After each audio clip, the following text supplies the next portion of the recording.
म नेपाली एफएम निर्मित एआई हो। अब सुन्नुहोस् आजको मुख्य समाचार। पहिलो समाचार, सरकारले पूर्वाधार निर्माणमा परम्परागत शैली त्याग्दै बहुपक्षीय पुँजी परिचालन र सडक मर्मतलाई उच्च प्राथमिकता दिएको छ।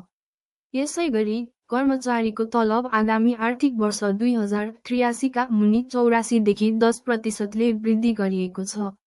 त्यस्तै सरकारले सिलचटारमा सार्वभौम एआई कम्प्युट केन्द्र स्थापनाको घोषणा गरेको छ। साथै बजेट अर्थतन्त्र सुधारमा केन्द्रित रहेको सकारात्मक प्रतिक्रिया आएको छ। यता गणतन्त्र दिवसको अवसरमा प्रहरीद्वारा बाँकेको खजुरामा रक्तदान र निशुल्क स्वास्थ्य शिविर सञ्चालन गरिएको छ।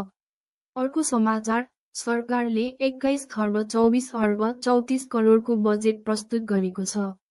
त्यसैगरी प्रतिनिधि सभामा अर्थमन्त्रीले राजस्व र व्ययको अनुमानको प्रति टेबुल गरे। बजेटले सबै क्षेत्रलाई समेट्ने प्रयास गरेको छ भन्दै अर्थमन्त्रीले भाषण गरे।